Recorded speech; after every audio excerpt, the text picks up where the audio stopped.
Alhamdulillahi Rabbil Alamin Ar-Rahmanir Rahim Maliki Yawmiddin Asyhadu an la ilaha illallah wahdahu la syarika lah Al-Malikul Haqqul Mubin Wa asyhadu anna Muhammadan abduhu wa rasuluh As-Sadiq Al-Wa'd Al-Amin Allahumma salli wa sallim wa barik ala Muhammadin nabiyyihi wa rasulihi al-karim وعلى آله وأصحابه ومن تبعهم بإحسان إلى يوم الدين أما بعد فيا عباد الله أوصيكم وإياي نفسي بتقوى الله وطاعته وافعلوا الخير واجتنبوا السيئات لعلكم تفلحون اتقوا الله كما قال سبحانه وتعالى في كتابه الكريم وهو أصدق القائلين أعوذ بالله من الشيطان الرجيم بسم الله الرحمن الرحيم يا أيها الذين آمنوا اتقوا الله حق تقاته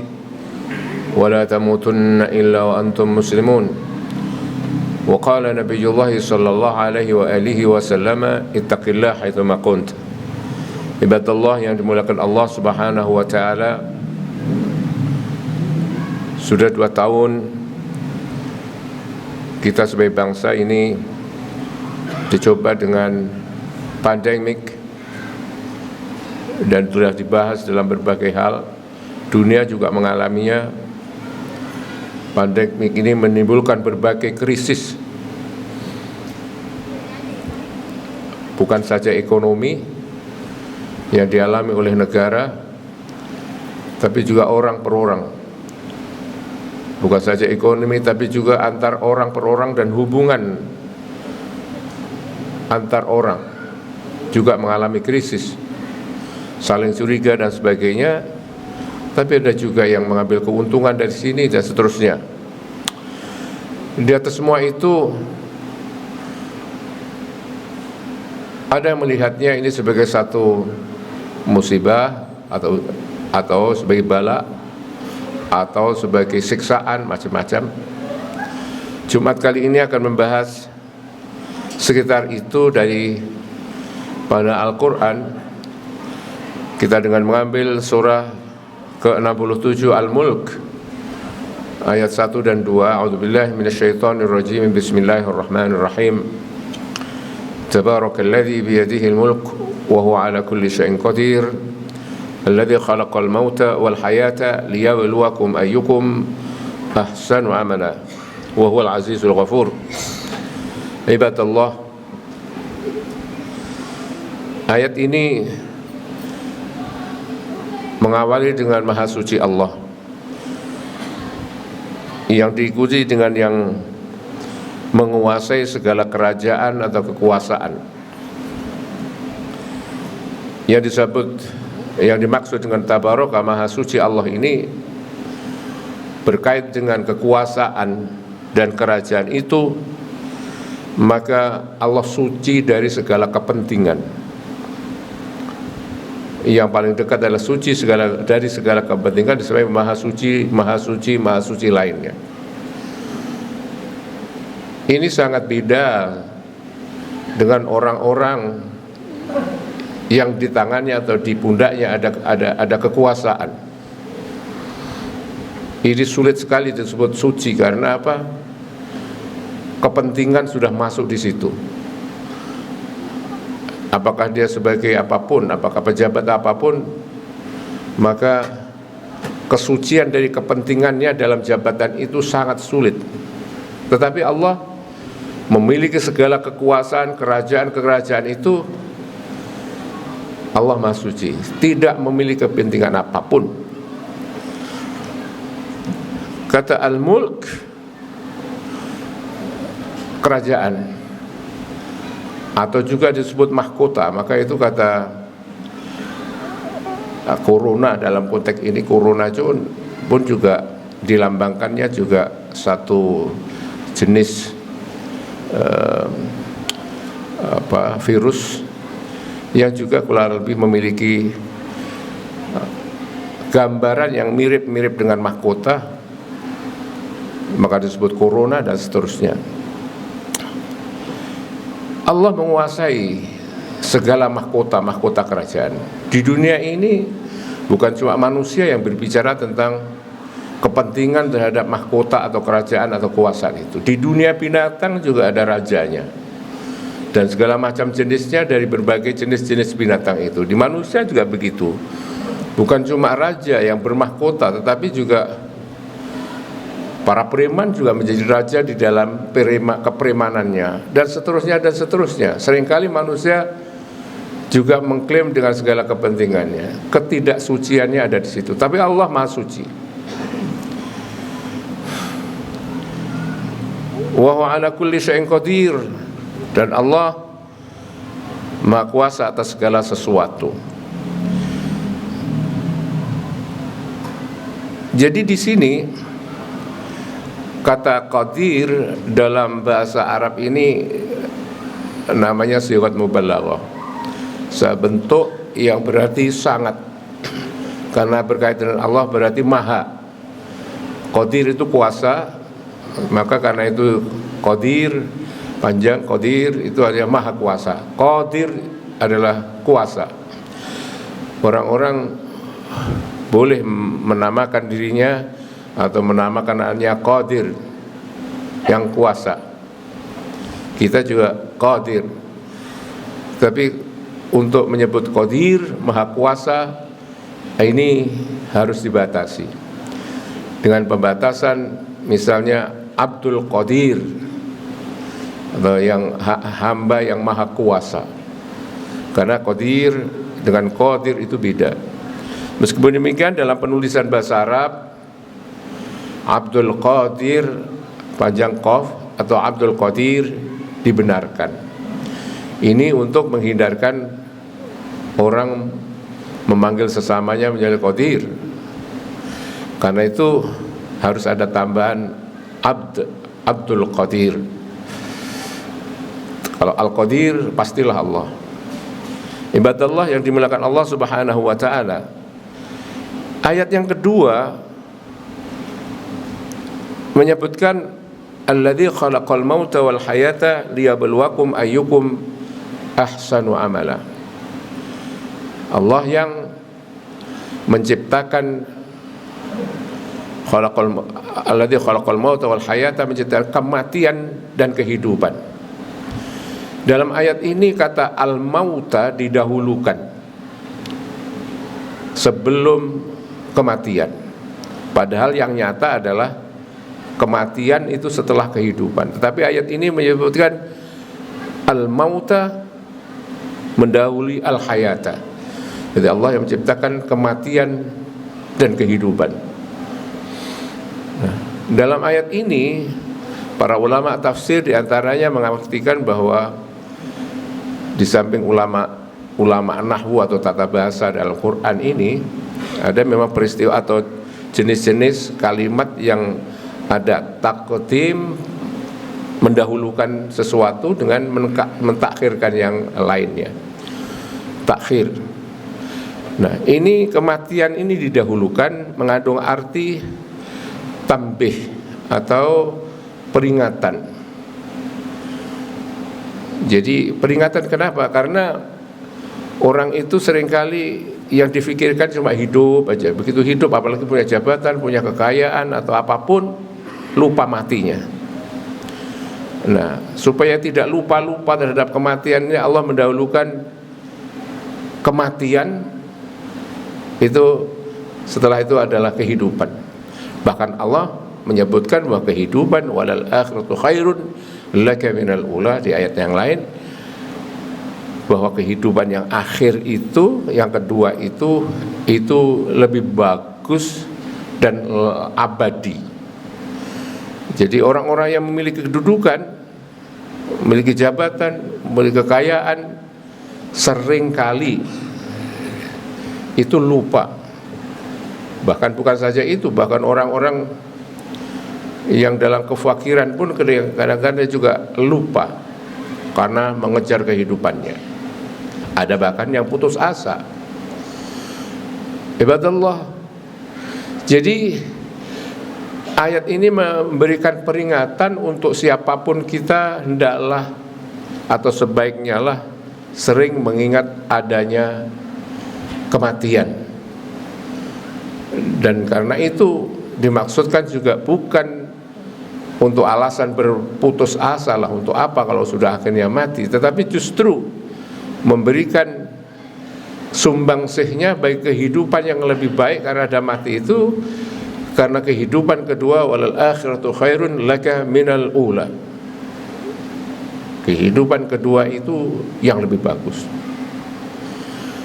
Nah, ini menjadikan ayat ini juga sekaligus dalam pembahasan al-syi'r, dalam syi'r al-jahili misalnya, atau ketika itu ayat dikatakan pada masa-masa awal Islam, bahkan ahli syair Arab yang pada ketika itu ahli syair itu dipuja juga seperti dewa. Kalaulah ada pemimpin dan raja, kalaulah ada tokoh yang dihormati, maka ahli syair ini adalah orang yang berada di sampingnya yang dihormati. Tradisi sesudah Nabi pun pada masa kekhalifahan, ahli-ahli syair ini atau penyair ini juga berkarpet merah. Istilah sekarang, red carpeted person, orang yang berkarpet merah. Karena apa? Karena kefasihan kata-katanya, kalimat-kalimatnya, dan seringkali memberikan renungan, meninggalkan renungan dalam pikiran orang. Raja-raja suka mendengarkan itu. Nah, kembali pada masa jahiliyah, ketika para ahli syair ini dihebat-hebatkan, ada semacam glorifikasi, dihebat-hebatkan ini orang. Karena yang lain masih buta huruf, malah yang masih ini ahli syair ini berkata dengan kefasihan bahasa yang tinggi, yang ketika menyebutkan kehidupan dan kematian, itu hidup lebih dulu, tiba-tiba Al-Quran datang dengan menyatakan kematian dan kehidupan, sesuatu atau dunia syair dibalik. Kenapa para ahli syair menyebutkan kehidupan dan kematian, tetapi Al-Quran menyebutkan kematian dan kehidupan? Inilah kefasihan Al-Quran yang mengejutkan dunia penyair atau para ahli syair. Kefasihan Al-Quran itu, sehingga setelah ditilik dari keindahan bahasa, memang ini luar biasa. Sehingga kefasihan Al-Quran dalam bahasa ini dianggap sebagai, juga diyakini sebagai bukan kata-kata manusia. Ketika banyak ahli syair yang berbondong masuk Islam ketika itu, ini diantara ijazul Quran atau keunggulan Al-Quran, kehebatan Al-Quran daripada bahasa-bahasa Arab yang fasih sekalipun. Ibadallah yang dimuliakan Allah Subhanahu wa ta'ala, selanjutnya liyabluwakum ayyukum ahsanu amala, bahwa kehidupan dan kematian, dan Al-Quran menyebutkan kematian dan kehidupan itu, maka di antara dua itu adalah liyabluwakum ayyukum ahsanu amala, untuk mengujimu siapa yang terbaik sumbangsihnya, amalnya. Kata liyabluwakum, kata yablu itu untuk menguji. Kata menguji sendiri adalah yablu. Kata bendanya itu bala. Yablu bala. Maka bala itu artinya ujian. Di dalam Al-Quran ada beberapa istilah tentang ujian-ujian itu. Ada yang berasal dari kata dasar imtihan atau ujian biasa, sehingga ada kata-kata orang yang diuji dalam bahasa Arab itu di dalam Al-Quran. Orang-orang perempuan yang diuji itu dimasukkan dalam surah Mumtahanah, ya, orang yang diuji. Sehingga kata ujiannya adalah imtihan. Imtihan di dalam bahasa Arab itu adalah ujian-ujian yang ringan. Mungkin kalau dicontohkan dalam atau di ujian-ujian sekolah ini, kira-kira anak-anak usia SD, TK atau SMP atau di sekitar itu imtihan. Jadi ujiannya ringan. Meskipun demikian, istilah ujian yang disebut ringan itu ringan menurut siapa? Tentu saja bagi orang-orang yang tahan menyiapkan dirinya untuk ujian itu pastilah ringan. Orang-orang yang tidak menyiapkan dirinya untuk ujian, meskipun ini adalah ujian ringan, ujian itu terasa berat sekali. Bahkan mungkin banyak yang tidak lulus. Itu imtihan. Kemudian setelah itu meningkat lagi, kata ya belu, atau yang disebut dengan bala. Ya belu itu ujiannya itu namanya bala. Apakah corona ini sebagai bala atau imtihan? Tetapi kata tafsir, para ahli tafsir di dalam tafsir besar, kata ya belu ini kalau At-Tabari mengartikannya dan juga ulama-ulama ini liyakhtabiru, untuk mengujimu. Jadi liyabluwakum liyakhtabirakum, untuk mengujimu. Jadi bukan untuk imtihan tapi liyakhtabir. Jadi kata dalam bahasa Arab, dalam Al-Quran itu ujian juga berarti ikhtibar. Kalau imtihan ini ujian untuk kelas ringan, dasar, basic.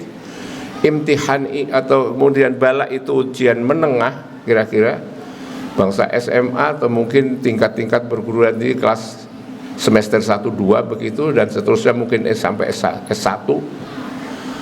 Tetapi para ulama tafsir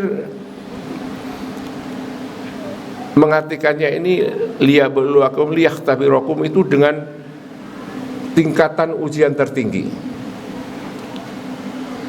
Itu artinya bahwa apapun yang sedang kita hadapi, sebaiknya harus kita apresiasi tantangan-tantangan yang kita hadapi itu sebagai ujian yang hebat bagi kita. Ujian yang kalau kita lulus menjadi orang yang hebat dalam ujian itu, menghasilkan orang yang hebat. Jadi yang dimaksud oleh para ulama itu, ketika dimaksudkan liyabluwakum, agar mengujimu, untuk mengujimu, ayyukum ahsanu amala, siapa yang terbaik amalnya, jasanya, hidupnya, dalam hidupnya. Liyakhtabirakum artinya mengujimu dalam arti ujian yang hebat. Maka itu bagi kita, menurut ulama ini, sebaiknya menganggap semua apa yang kita hadapi, apakah dalam kehidupan hari-hari, di rumah kita, selalu saja ada ujian. Sekecil apapun ujian itu, hendaklah kita pasang, kita apresiasi sebagai ujian yang akan menghasilkan diri kita sebagai orang yang hebat, entah hebat dalam keluarga atau dalam masyarakat dan sebagainya. Liyakhtabirakum. Jadi dalam bahasa Arab itu kata khabir itu adalah orang sarjana yang hebat. Jadi kalau tadi itu imtihan itu adalah anak kecil SMP dan SMA, kemudian bala itu adalah untuk menengah, mungkin sampai semester S1. Tapi kalau ikhtibar itu adalah untuk doktor, kira-kira begitu. Jadi yang lulus ikhtibar itu adalah tingkat tinggi, orang yang hebat. Kalau kita sebagai bangsa Indonesia merasakan corona ini, 2 tahun yang melelahkan ini, dan kita sabar, tidak mencaci maki orang lain, tidak saling menyalahkan, tapi kita ikuti sebagai satu budaya baru, di mana kita harus bersih diri dan seterusnya dalam segala hal dalam kehidupan sehari-hari. Lulus ini insya Allah bangsa itu menjadi bangsa yang hebat. Bangsa ini akan menjadi bangkit kembali dan seterusnya. Selanjutnya ada satu kata lagi yang disebut musibah, asabah. Itu juga ujian. Ini ujian yang sudah ultimate, sudah akhir. Dalam bahasa Al-Quran kata musibah ini adalah hubungannya dengan kematian. Jadi siapapun pasti mengalami ini, kematian ini. Maka itu apapun yang kita alami, kita kerjakan, dan apapun yang kita usahakan, yaitu semua hendaklah kita hargai sebagai ini adalah bekal kita menghadapi kematian itu. Inilah satu amal yang tertinggi nilainya jika juga kita menilai amal kita sendiri dengan maksud bahwa ini adalah bekal kematian kita. Wa huwal azizul ghafur, dan sesungguhnya Allah Maha perkasa dan Maha pengampun. Ibadallah, mudah-mudahan khutbah yang singkat ini menyegarkan kembali usaha-usaha, etos kerja kita, apa yang kita lakukan. Marilah kita hargai sendiri bahwa itu yang kita lakukan itu, presiden dengan kita tidak ada bedanya dalam hal bagaimana kita bisa menghargai pekerjaan kita ini sebagai sesuatu yang kita anggap sebagai bekal kematian, dan Allah akan menghargai itu sesuai apa yang kita hargakan. Barakallahu li wa lakum fil Qur'anil azim wa nafa'ani wa iyyakum bima fihi minal ayati wadh-dhikril hakim. Aqulu qouli hadza wa astaghfirullahal azim li wa lakum wa lisa'iril muslimina wal muslimat fastaghfiruhu innahu huwal ghafurur rahim.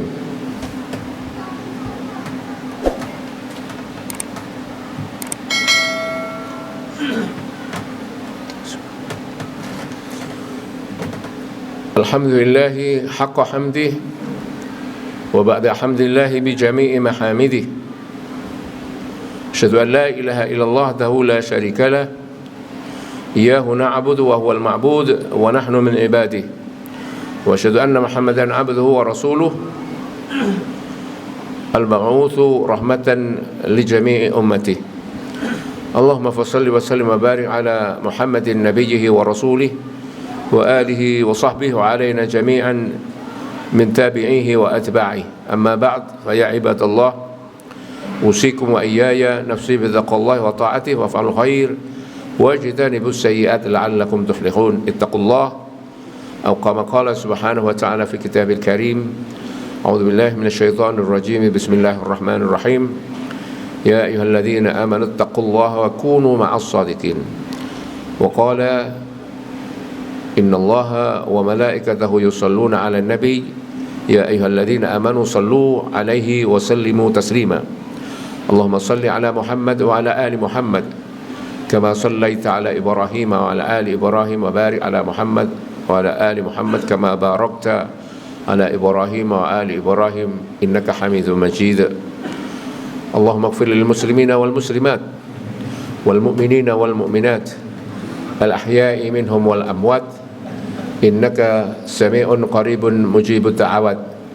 Ya Allah, ampunilah segala dosa kami, dosa umat yang mukmin, laki-laki maupun perempuan, yang hidup maupun yang sudah mati, juga dosa semua orang Islam, Muslim, laki-laki maupun yang perempuan, hidup maupun yang sudah mati. Allah, sesungguhnya Engkau Maha dekat dan Maha mendengar, serta mengabulkan semua doa hamba-Mu, ya Allah.